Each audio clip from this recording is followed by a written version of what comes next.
very good morning to you. We're live in London and you're listening to Monocle on Sunday with me, Emma Nelson. Welcome. Coming up today, my guest, Vincent McAviney, shares his views on the week's biggest stories. Vinny, a very warm welcome to you. What have you spotted? Good morning. Well, we're all waiting for news out of the Middle East on whether Donald Trump has actually pulled off his peace plan. Here in the UK, tensions very high after the synagogue attack in Manchester. Giselle Pellico returning to court. What's happened to her life since? And comedians coming under fire in Saudi Arabia over a joke festival. Is the festival itself a bit of a joke? Thank you very much indeed for that. We'll also be checking in with our Oslo correspondent.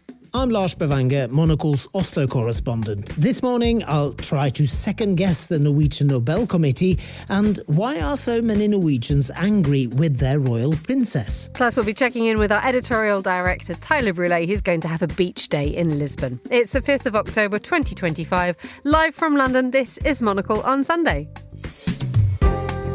Live from London, this is Monocle on Sunday with Emma Nelson. And a very good morning to you. It's just me and Vinny in the studio today. Vincent McAviney, political correspondent, regular voice around the microphone, and a very welcome guest on Monocle on Sunday. Good morning. How are you? Good morning. I'm well, thanks. It's a lovely, crisp autumn day, sunny here in London, isn't it? What have you been up to? Well, yesterday I went to see Operation Mincemeat, the musical. It is absolutely fantastic. If you've never heard of this story, it's a book and a film and a musical. It's about a real operation to sort of send Hitler and the Nazis the wrong way in World War II when the European forces, Allied forces, were going to sort of invade Europe in Sicily. And they used a sort of dead body and they planted it in the Mediterranean with fake invasion papers. And it's a fantastic musical. It's on Broadway and it's here in the West End. It's been running for a couple of years and I finally caught it and I would recommend it to anyone. It's great. It's good. There seems to be a sort of a bubbling up of good theatre at the moment, right across Absolutely. the both in London and in New York. I went to see something last week, now you've asked me, Lady from the Sea, which had every famous person I'd ever heard of in it. It had Alicia Vikander in it. But the best bit about it, forget who's the famous person, they turned the whole of the stage into a swimming pool. And Wow. People were doing lengths in it. It was, regardless of the calibre of the acting or the interpretation of Ibsen, go and see it because it's got a swimming pool. Okay. One man who doesn't need a swimming pool today is our editorial director, Tyler Brûlé. Good morning, Tyler. You're going to the seaside. I'm going to the seaside. It also sounds like you're short of a guest in studio. So I think that we're going to be sort of swimming lengths to maybe make sure that we can have an exciting hour today, or at least another 54 minutes. Well, it's delightful that you're coming along for the ride. So how are you doing? Absolutely. I'm very well, thank you. It's a gorgeous, gorgeous morning here in Lisbon. The summer is still raging on here, which is why we're here. Before we start raging on about the glorious sunny weather in Lisbon, I do need to sort of get an update from last week, because last week at this precise moment, you were standing in Zurich in full lederhosen, and then there was a trip to Munich. What happened? What happened after? So yes, I was. I don't often do radio in full tract, but there I was because we had to jump in the car immediately after and head to Munich for Oktoberfest. We were invited by some clients, so easy drive, 3+ hours. One side note: it's interesting that the Austrians aren't really into the concept of connecting both Switzerland and Germany. You would argue two of their most important neighbors. So perfect, the Swiss version of an Autobahn all the way up to the Austrian border.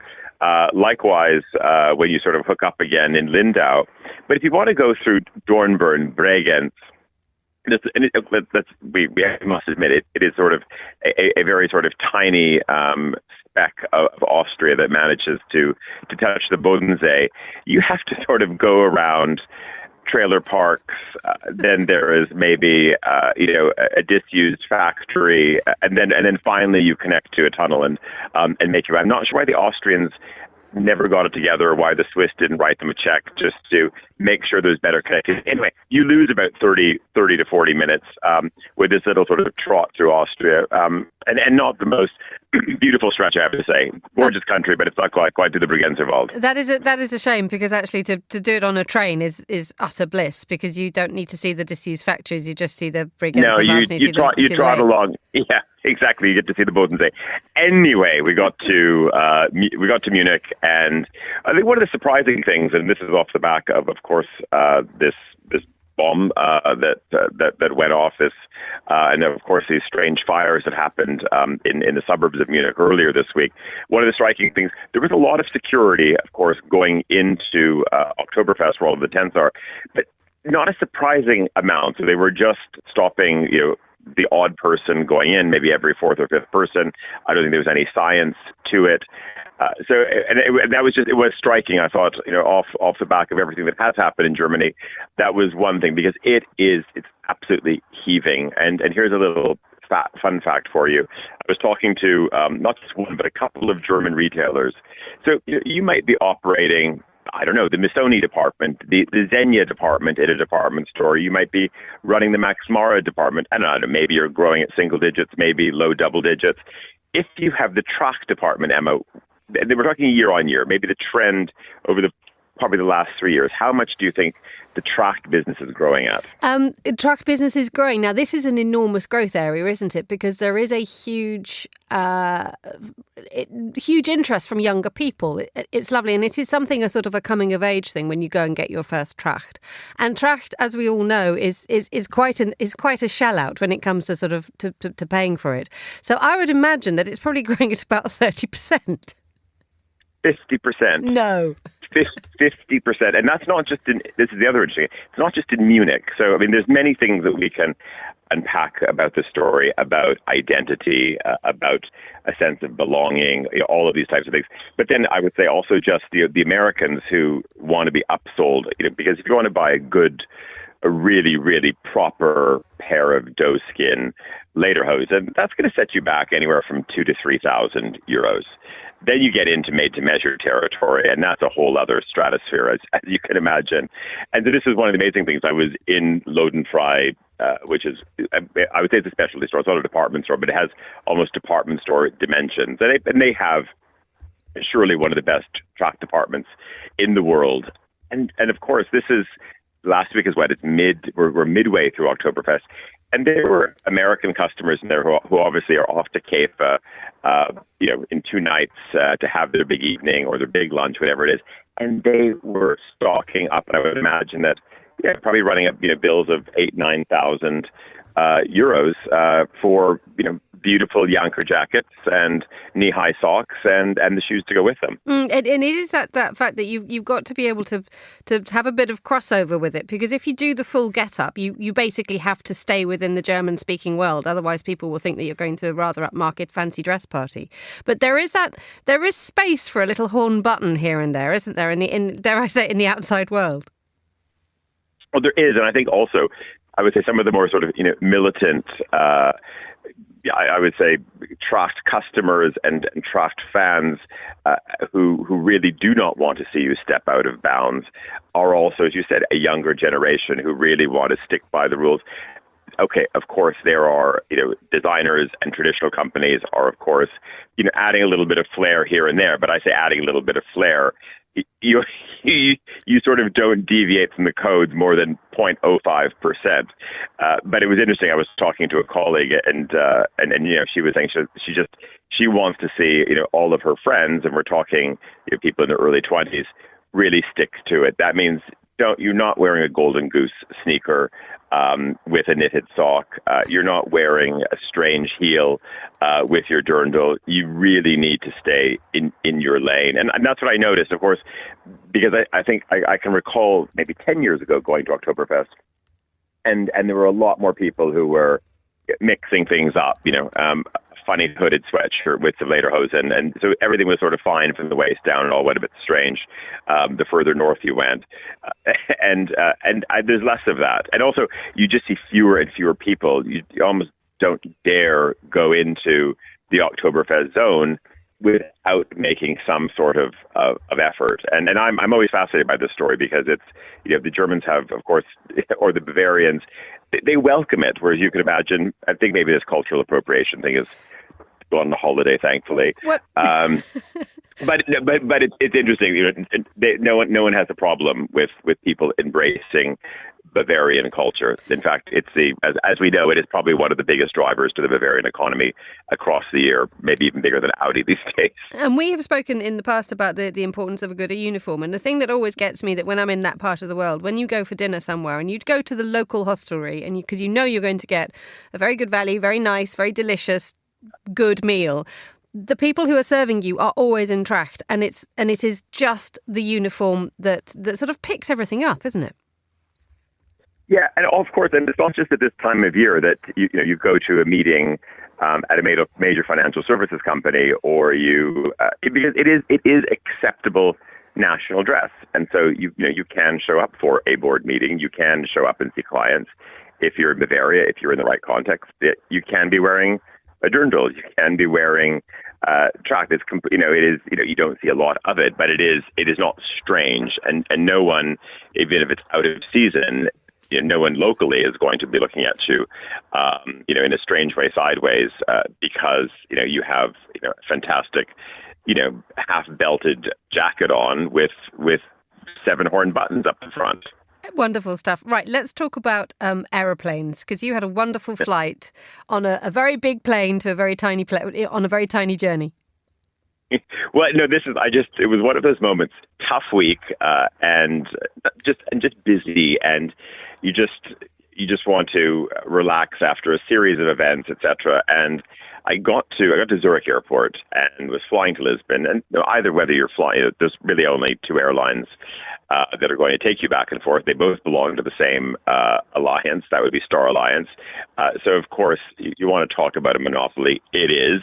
And there's probably, seven flights a day split between Swiss and TAP, between Zurich and Lisbon. And those, generally those aircraft are, they're all Airbus narrow bodies. However, I was walking down, and I normally fly Swiss, but sometimes I fly TAP. And I was going down the boarding ramp, and I noticed a sort of small bump on the plane, which looked a bit normal.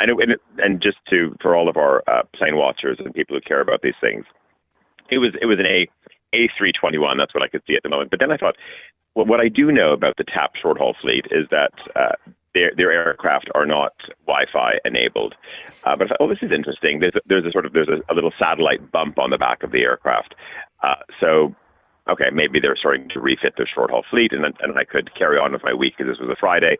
I could just carry on working, and everything would be fine.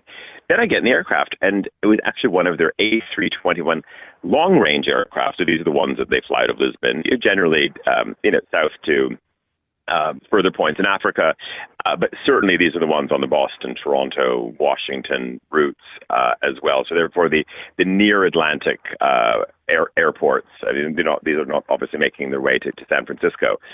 But just the joy of getting on a plane, short haul in Europe, 2-hour flight, and that you could properly stretch out and have full Wi-Fi and a very nice crew. It was just a very simple thing, but I thought it reminded you of almost, in both a good and a bad way, the pandemic, when I remember having to take flights between Zurich and London, and you'd get onto a completely empty 777, and you'd have the entire plane to yourself. But of course, they had to keep the pilots, of course, fully trained and certified, and the crews as well. So it was a bit like the good old. But also, listen, for our listeners in Asia today, you're used to that. I mean, you get a lot of very, very large long haul aircraft or 45-minute flights. Vinny, let's bring you in this one, because I think Vinny tops what you had. Yeah, back in 2014, I had spent the summer living in Scotland because it was the independence referendum, and I was working Monday to Friday in Scotland for ITV News, and I was flying back on the weekend. And most weekends, it was just, small domestic flights. And then one morning, I sort of got to Edinburgh Airport and got to the gate and looked out, and I thought, surely I'm at the wrong gate. I need to double check this. Went and checked the screens, but no, I was at the correct gate. And for an Edinburgh to London flight, which takes maybe 45 minutes, it was a Boeing 747. It was just needing to be relocated. You were thinking like you were flying between Osaka and Tokyo. I mean, where they do fly these extraordinary beasts. I don't think there's any 747s flying anymore for the Japanese airlines. But there is something about it. And you also just realize like, okay, we know we all have to get around, and it's lucky us to be flying on decent airlines. But anyway, I only share this simple joy, and it did not go unnoticed. And then I was really trying to, I was right up in the galley, Emma and Vinny, talking to the crew, saying, is there any way on the sort of the deepest, weirdest, geekiest website that I can find out if these aircraft are going to be in rotation on that particular day? And they said, sadly, no, this is just totally luck of the draw. So, anyway. Because I know that I have been found on one of those geeky websites to work out what plane I'm going to get. And we've had the conversation about going to Helsinki. If you pick the right plane, if you pick the right flight, you get the A350. But there's that thing. You get the A350, you exactly. get the A350, and your day is great. And it's the little simple pleasures, isn't it? And I know that I think Air Canada is bringing back the booze trolley in economy. And I now only ever fly from London City with British Airways because the booze trolley is back. And the defining joy of a flight for me is the opening of the a gin and tonic. Exactly, the opening of the can. And that's actually sort of, you change your day and you change your route just to make sure that when you get on the plane, you have a nicer time instead of feeling nowadays like you're trapped in a cupboard at 30,000 feet. No, absolutely. And it's good that also airlines are registering this and what is going to be the point of difference. And not to mention, we know how expensive it is right now. I mean, just tickets are eye-watering. So what is the big deal to get a small Fever Tree can and a thimble of Hendrix? It is absolutely. Well, I think you'll find it's Beefeater and Schweppes on British Airways. They haven't deviated from the norm since flight was invented, and we have to applaud them for that. Tyler, what else are you up to today? Well, today, as you already gave it away in the intro, it's just it's one of those really gorgeous weekends. So I know that the north of Europe, of course, is being battered or has generally been battered by, of course, the first named storm of the season. It somehow skirted. I believe it didn't touch Galicia. It seems it just. Really, of course, veered north. So it is absolutely beautiful, high pressure day, just cloudless skies and beautiful. So it's also just it's just one of those Sundays. I think, goodness, and of course, love doing the show and love being in Zurich around the mic doing it. But it's also just nice having a Sunday off, chatting to you from afar, Emma and Vinny as well, and knowing that there's a promise of. Yeah, a bracing Atlantic. But that's one of the curious things here. As you know, this is the Gulf Stream doesn't hit here, so it's always 16 degrees. Doesn't matter whether it is the end of June, high August, or you can get to December. It's 16 degrees, and that you just have to well, if of course if you like the surf and all of that, just jump in and go for it. Off we go. You won't be there for very long though, because you have quite a big day tomorrow. Yes. Well, it's going to be a big week or big 2 weeks, back on the road to Asia. So we'll be, I think we'll be checking in, not quite defined. Could be checking in from Seoul next week. Could be checking in from Tokyo. So let's see where the itinerary and the meetings take us. But there could be definitely Hong Kong for the middle of the week, Emma, and then on to Japan. And I haven't. We're just talking, Vinny, about being on 747s. Emma, your love of A350s to Helsinki. Haven't been on a proper long haul flight to Asia. And somehow I don't consider a North Atlantic flight really long haul. I think. Yeah, I don't know, sort of 7-8 hours. It doesn't seem so long. I think you got to get into double digits. So that will definitely be heading off to Hong Kong on Wednesday. And just looking forward to being out in Asia. We've got a lot of super things going on. So I think we might have touched on, we have a little cafe pop-up at Upper House in Hong Kong. We've done our first hotel suite in Asia. So this is, it's only for 5 weeks only listeners, but so one of the suites at Upper House. We've I would say done a light art up on it. Our artwork It's our prints in the space. It's our toiletries, etc. And it's a little bit of an experiment. Let's see if this works elsewhere. And then we have a lot of things coming up also in Japan. But before all of that, Emma, it's a big day. And of course, it is Fashion Week in Paris, and probably the most important, or at least the most anticipated date on the calendar is the debut of Mathieu Blasi for Chanel tomorrow night. And I think I have to say probably all of our friends at Chanel are very happy that the air traffic controllers are not going on strike tomorrow or Tuesday in France. And everybody, I was actually sort of wondering, some of the people that we know, do you think a call even went into, to the Elysée, to the Ministry of Transport, and said, listen, you just, whatever it takes, we have to make sure that either the Air Force is looking after air traffic control, but French airspace is not going to be closed. Again, you think about it, this is one of the most important weeks for brand France, and certainly for a number of companies which are among the highest list on the CAC 40. It's incredible, given the fact that I think I read somewhere that by the time that this season of fashion weeks globally has finished, there will be 14 creative directors who will be presenting their debut collections. So this year has been the year where everything changed.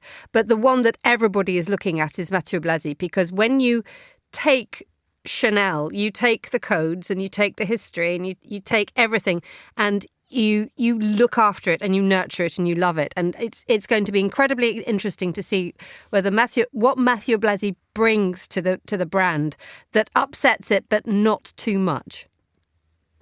Yes, well, exactly. And maybe, I don't think we can use the word upset and Chanel. No, we don't do that. And codes in the same sentence. No, I think he probably has one of the biggest challenges on his hands, because there is such a defined framework around whether it is the use of gold, whether it is the use of navy and black, whether it is the use of tweed, and then of course knitwear and denim and all of these different things which have become so fundamental. So how do you have your creative freedom? How do you move the brand forward? But also stick within the confines of that jacket as well.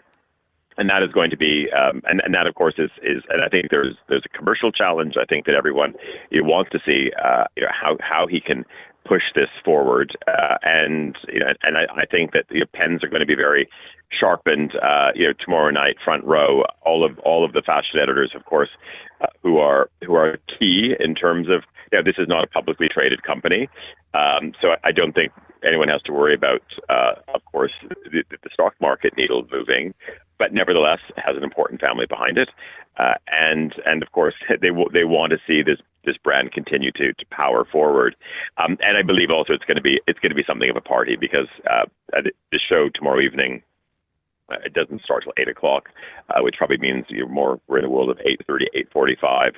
So I can imagine at the Grand Palais tomorrow evening there's going to be quite a party as well. And indeed, of course, and listen, I think regardless, it's going to be a huge moment of celebration. And I can only imagine as well that you're hoping that there's some more tropical pieces all year round, because I'm reminded that I'm not sure if you've ever seen pictures of Emma in Dakar, where she was moderating an event for Chanel on stage, but in very, very it was short sleeve, but it was heavy knitwear, Emma. It was.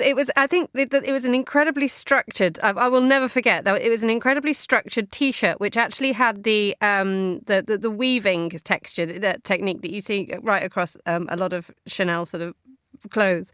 But the thing that I can remember isn't the top, it's the fact that for the first time since I think I was about 12, I'd been put in phenomenally wide jeans, and it was temperatures of about 35, 36. Now apparently that pair of jeans is sitting somewhere in a cupboard in Paris. If I ever need to revisit it, there is the possibility that those jeans could be brought out of hibernation and brought to me, and I'm not entirely sure how we ever progresses from that, because it was quite a life-changing moment.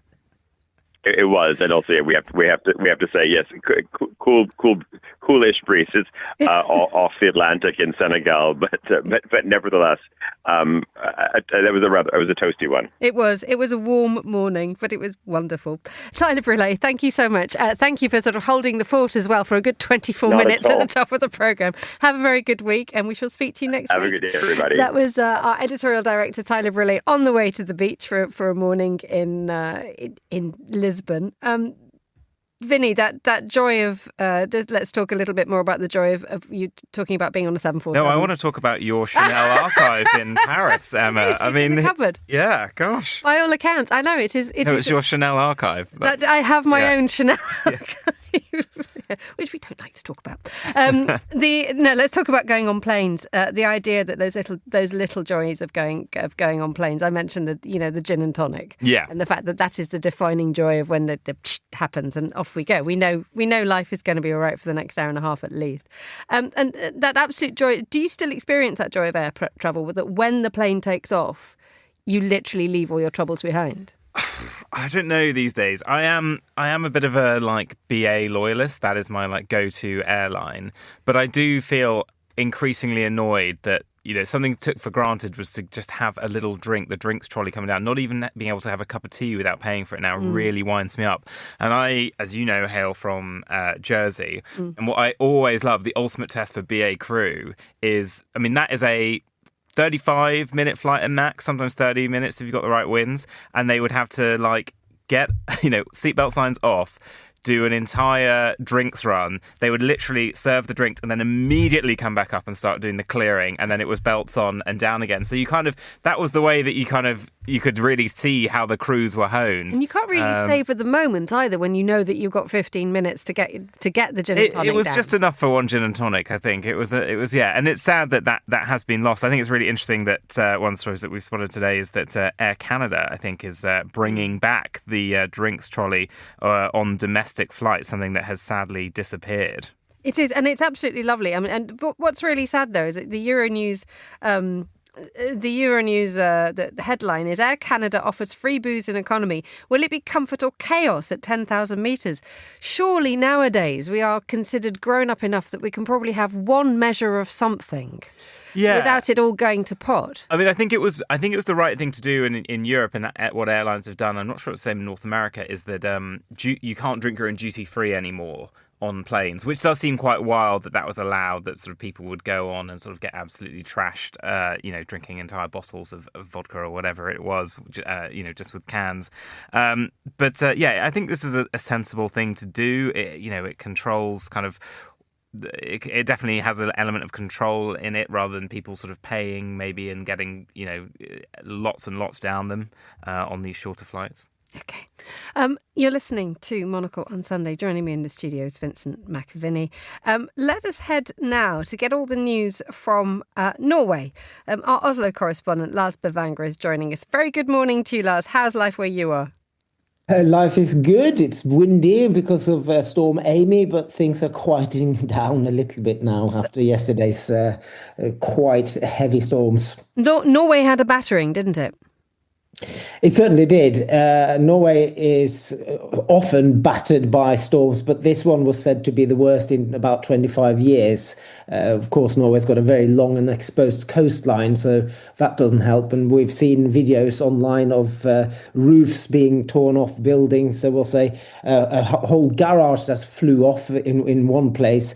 And people were, at one point yesterday, about 125,000 people were without electricity. And still today, there's about 45,000 who still are sat in darkness and cold. Luckily, a lot of people have got wood fire burners, so they won't freeze. It is an integral part of Norway, where it is going to get its fair share of inclement weather. Let's be honest.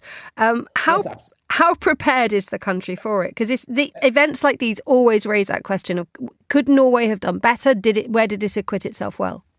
Yeah, I think Norway is very well prepared. People seem to be very well prepared for these kinds of storms when it's not too much downpour. What has happened is that the floods have been very severe in recent years, and all this weather obviously is linked probably to climate change. So we see it more often. But yeah, the flood defences are being criticised every time there is a flood. People say that the government should have been doing more. But by and large, people seem to be well prepared, and this is very much a focus of the Norwegian Disaster Preparedness Agency as well. That they've taught people how to basically stock up on things they need in the event of an emergency, and people seem to take that advice. What's in the emergency kit? Because we have I think you actually have a directorate for civil protection and preparedness. Is there a sort of a list of what you need to pull together?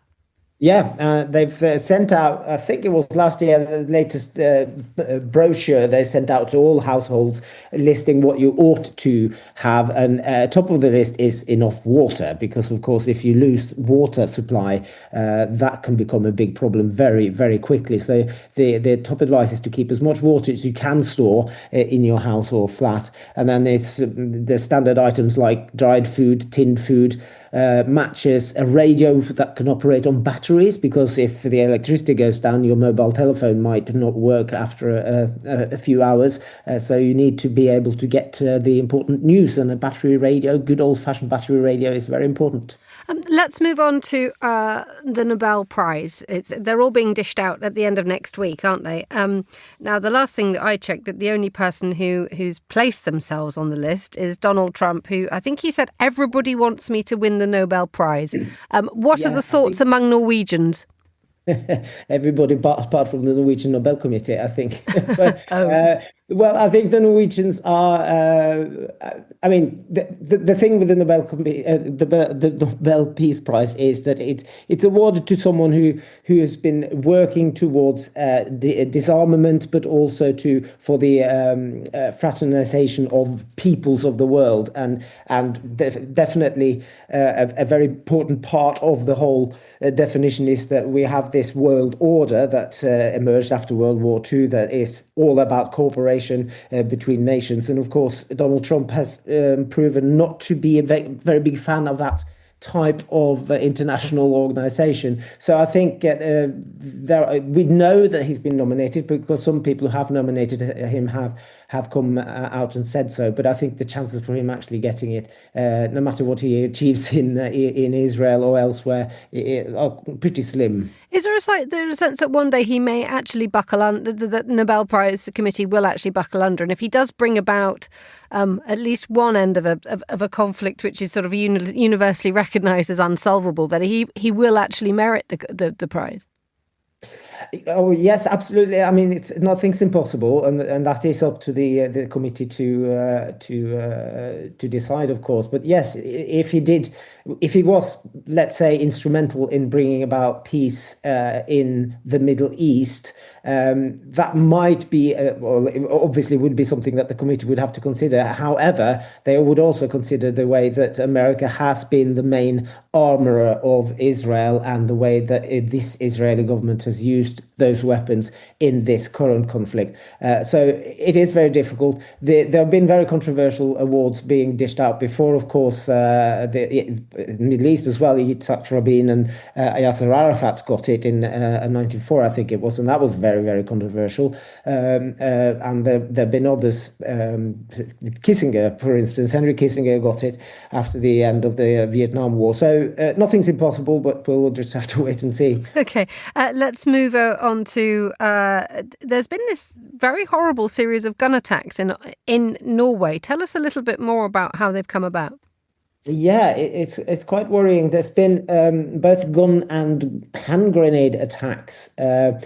So far, no one's been injured, but it comes on the heel of a lot of violent attacks that we've seen in Sweden in recent years, linked to organised crime, the drugs trade. And the worrying thing here is that it seems to be very, very young people who are involved, and these are kind of contract attacks. So they go on social media, they'll see that they'll be offered, let's say, £3,000 to go and throw a hand grenade at a house. And these are kids 13, 14, 15 who've been arrested in relation to these latest attacks, one in Oslo and one in a smaller town. And it seems that these criminal networks are recruiting youngsters who might not have a criminal background at all before, but they just see this as a way of getting some easy money. In Sweden, this has become a very big problem, and there have been a lot of killings and deaths there. And Norway has been traditionally very much more peaceful than Sweden in the recent years, but it seems to be spilling over, and police are saying that they are linking these recent attacks to organised crime in Sweden. And the thing that you've just described, I mean, the idea that there are 13-year-old boys throwing grenades at a car goes directly against what you would normally take to be the quite peaceable Nordic identity. Oh, absolutely.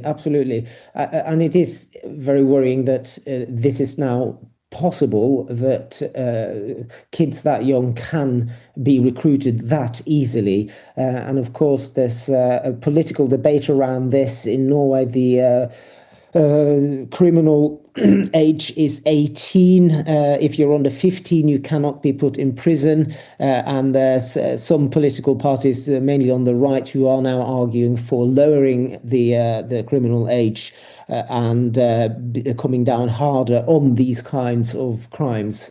So this was part of the political debate ahead of the elections in September, and I'm sure that this will continue to be high on the political agenda going forwards. We need to bring in Vinny for our final subject on this one. This is to do with the Norwegian Princess Martha Louise. Just summarise for us, Lars, what on earth is going on? Because I know that Vinny got very, very excited when he heard that we were going to be talking about this. Right, so Princess Martha Louise is the current king and queen's first child. She is the older sister of the crown prince, who will be king when the current king dies, because the Norwegian constitution wasn't changed to allow the firstborn, even if it was a girl, to become the reign. But anyway, she is fourth in the line to the crown because of her brother, who will be king, and he's got two children. Now, she has been controversial pretty much throughout her career as a princess, if you could put it that way. She has she's a self-declared clairvoyant. She has set up a school where she taught people to talk to angels. Now she's married an American self-proclaimed shaman, Durek Verrett.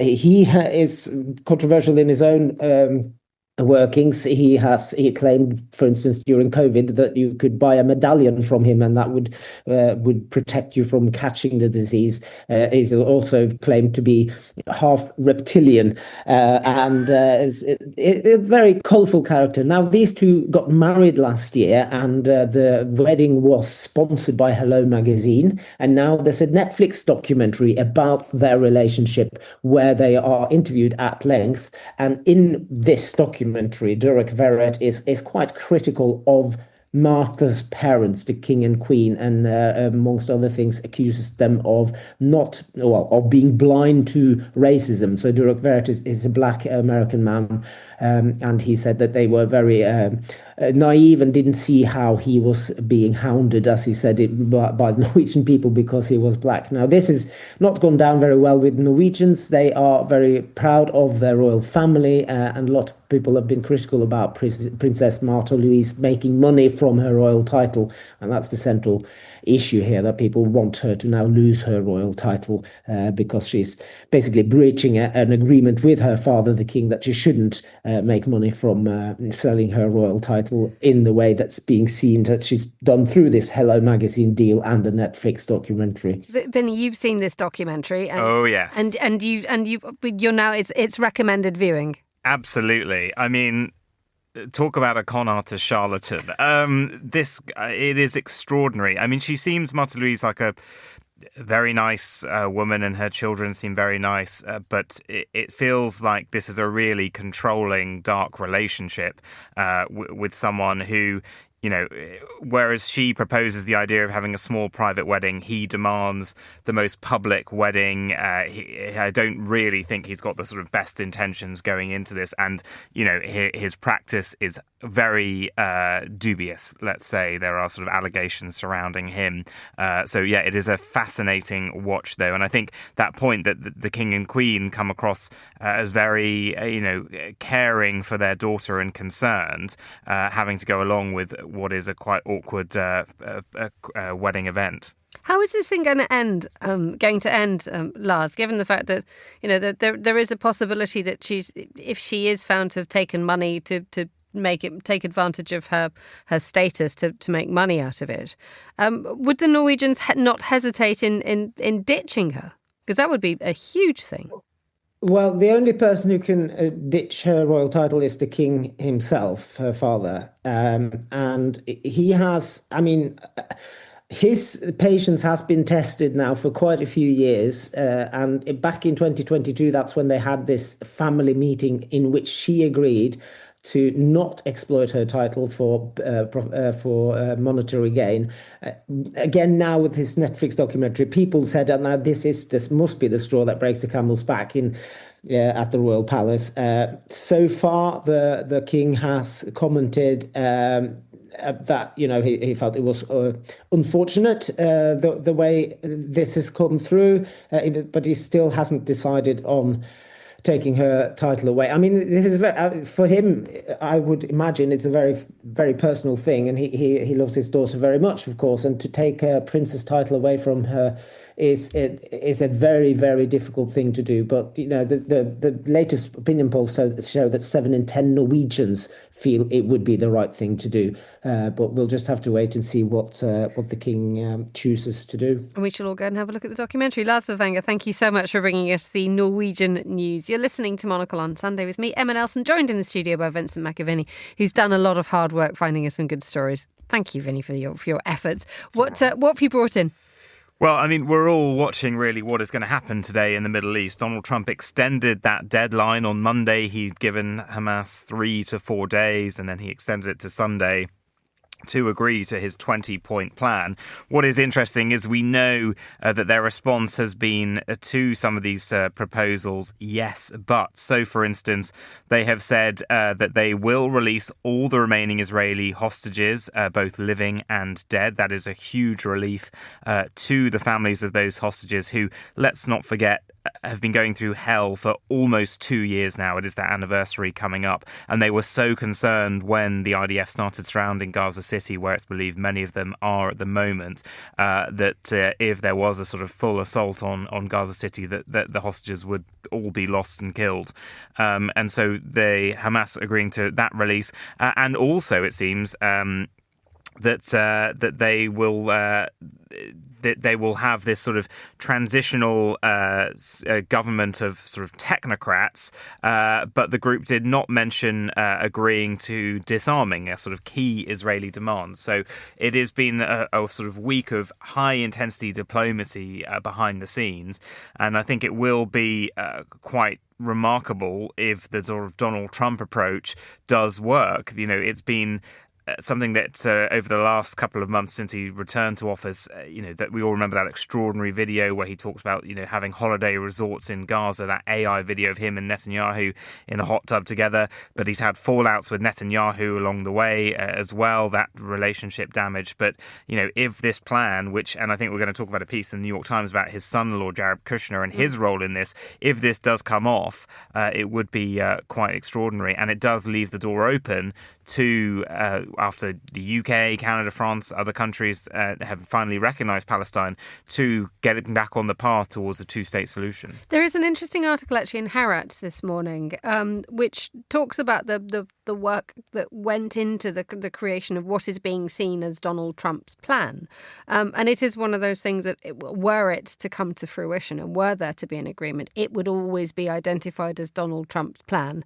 And as a result, it will leave him one step further to the path of Nobel Peace Prize winner. That is sort of an individual's personal sort of journey to success and triumph and victory. But what's interesting that Haaretz is talking about, it's saying, despite suffering ridicule, Macron's two-state initiative initiative heavily affected Trump's Gaza plan. So if we remember, it was in late September, wasn't it, that France and Saudi came up with a two-state plan, and it was ridiculed across the board, especially by Benjamin Netanyahu, who insulted it. The interesting point is that that Haaretz is saying that the ceasefire plan that Trump is actually putting forward is very much being modelled on what the French and the Saudis had put together, and that there is a possibility, and that the one of the key elements is that the Gaza Riviera has been pushed out of the way. This is just not going to happen. Yeah. And it's an interesting thing to it at the time it had zero practical significance. I mean, there were so many meetings, there were so many conferences, there were so many discussions. And yet there is the possibility that something fashioned not just from America might be the thing that calms things down, temporarily. I think from what the last 2 years have taught so many people is that positions are entrenched. Yeah. And that trying to come up with a path of living together, living side by side, the creation of something which is not directly, flammable is almost impossible. But I was interested to see that international element coming in. Totally. And I mean, that was, so many countries were very quick after Monday's announcement at the White House to voice their full backing for this plan, European allies, but also pretty much everyone in the region as well. Saudi Arabia, Egypt, Qatar, all getting behind this because they want this sorted out. And I think, Donald Trump is someone who, loves to market, loves to put his name onto things. And it's not surprising that, yes, they've taken a plan that was out there that was sort of adapted and to put his own sort of spin on it. But ultimately, it is the long-term trajectory that they have been going on now for quite some time. And I think what's interesting in this Sunday Times piece about Jared Kushner and his role is calling him the Fixer King and welcome to his court. And he, for people who don't know who he is married to Trump's eldest daughter, Ivanka Trump, who was deemed to be sort of Trump's favourite child. They both had official roles in the first Trump administration, moved to Washington from New York, and really struggled under the level of scrutiny, under the level of disclosure, under, ethics rules that they had never sort of come across. He was in real estate from New Jersey. She had worked, obviously, for her father's company. And they have both stayed away this time. They're living down in Miami. But they basically, as far as we can tell, Ivanka Trump is sort of not doing politics anymore, just sort of being an influencer, it seems. But Jared is very much still involved in a completely unofficial way, but is, has the ears of everyone he needs to in the administration, has built up his own huge wealth fund, just did a huge deal, as well as working on this peace plan, has done this huge deal to buy EA Games with Saudi Arabia, a massive sort of $50 million deal to buy that entertainment company, and at the same time doing this. And he's being seen as someone who has been quite effective in the Middle East because he brings both the connection with Trump and a power that diplomats from, say, the State Department doesn't have, because he also is a money man, someone involved in finance and big deals.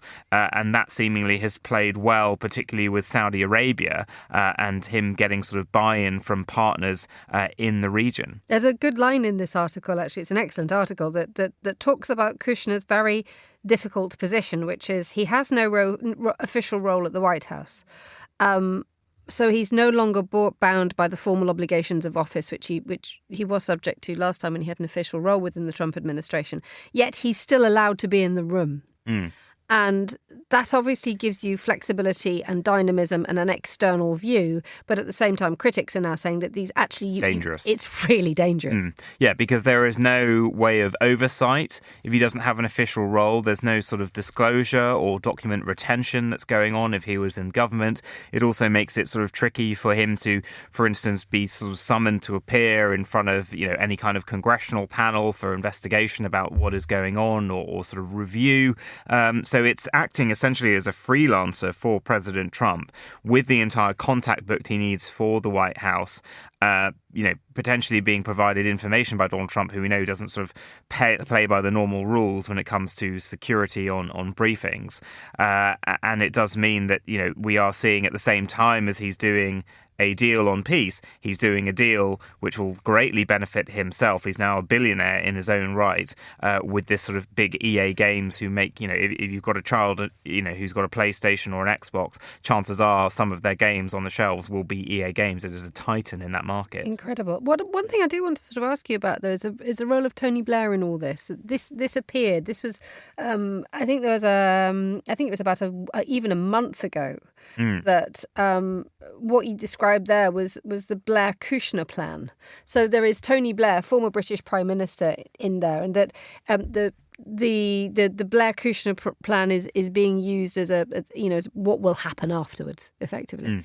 And the role of Tony Blair in this is not a straightforward one at all, because his legacy in the United Kingdom is one who took the United Kingdom to war in Iraq, and that was the thing that led to his ultimate downfall, wasn't it? Well, there's Chancellor as well, Gordon Brown. They had a tense relationship and a deal. But from the outside world, if you look at it, globally, that was his big problem. And yet, from that point on, he was always very interested in the Middle East. And one wonders how welcome the likes of Tony Blair and international players are in a region where, as we are seeing now, regional players are getting a louder voice. Egypt, Saudi Arabia, they are all now taking a vested interest in the future of the Middle East, not least because it guarantees their security. Yeah, Tony Blair's, left office in 2007. He still enjoys a very healthy reputation in the United States, where his company, the Tony Blair Institute, does a lot of work, because he was seen as, an ally during that period post 9/11 in Afghanistan, in Iraq as well. And obviously the Iraq War, deeply unpopular in Britain, and it's forever tied with his legacy here. After he left office, he spent about a decade as the representative for the Quartet in the Middle East, which was trying to sort of get the two-state solution process back on track. So the Quartet was sort of the EU, US, Russia, the UN, I think that was the group. And so he does know it backwards. He knows everyone in the region, and he has sort of made this his sort of post-premiership specialist area. And he does understand peace plans and what might be needed because of his experience with Kosovo when he was Prime Minister, and Northern Ireland as well. But yeah, his legacy does come, of course, completely tarnished by what happened with the invasion of Iraq and the subsequent, chaos that unfolded there. But it does seem like he has been able to guide Kushner and Trump in a way that, whereas other politicians have stayed well clear and publicly criticised, he has played a sort of slight end game, wanting to make sure that he sort of doesn't upset them. He's been a sort of, as we understand it, quite frequent guest to the White House, someone who Trump sort of seems to listen to and respect. And he's ultimately taken this tact, which I think is what he's advised Keir Starmer to do, which is saying, like, look, you've got to use and play this person ultimately to get, you can save what you want to save for your memoirs perhaps 20 years down the line, but as the world stands and as you find it now, you've got to work with this administration and try and get what you need done. Move on to, what's your next story? What else would you like to talk about today?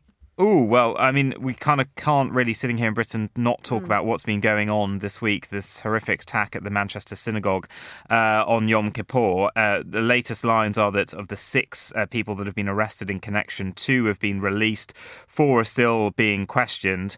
And it is a very, tense time, because we had not only protests on the day itself in Manchester, pro-Palestinian protests, and outside Downing Street, which resulted in dozens of arrests.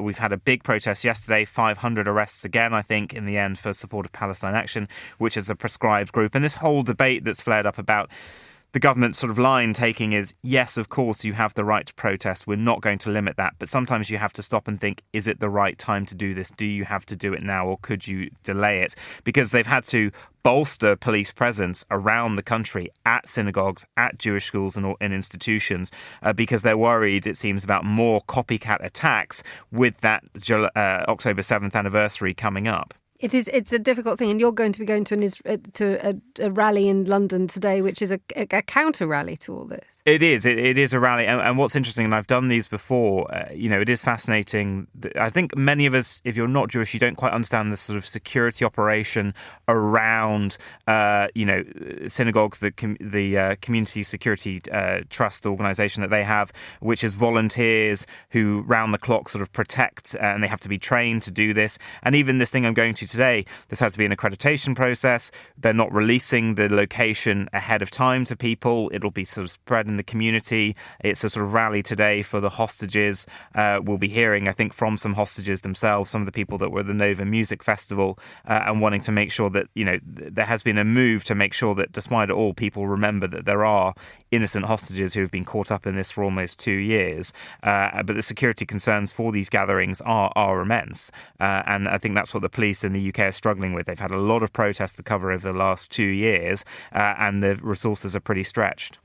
Let's move on to something you wanted to talk about right at the beginning of this programme, which is the Riyadh Comedy Festival. This is a problem.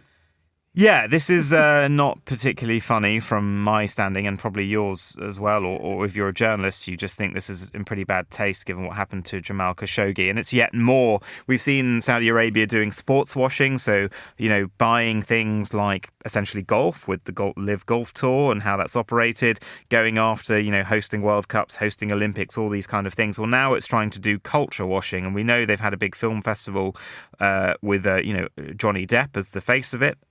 And now they've launched this Riyadh Comedy Festival, flying in huge names from the US and UK and the comedy world, including Jimmy Carr, Jack Whitehall, Kevin Hart, Dave Chappelle, and Louis C.K., who faced some serious allegations of sort of sexual harassment a few years ago. So the lineup itself is interesting and questionable, but there are real questions. They're getting huge paychecks for this in a country which, on its human rights record, free speech is not a right,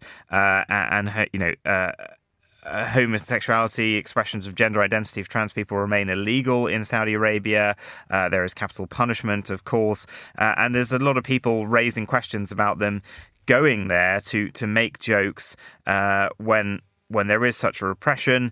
There are others, they've defended themselves, some of them saying, well, in the United States, we've got repression on First Amendment rights as well. But I think particularly for me, it's a bit bad taste when you're going to a country where journalism is under pressure, journalists can't operate freely, and they have attacked journalists, as I said, Jamal Khashoggi. And it really juxtaposes what Jimmy Kimmel did when he came back from his, skirmish with the administration and the FCC after Charlie Kirk's shooting.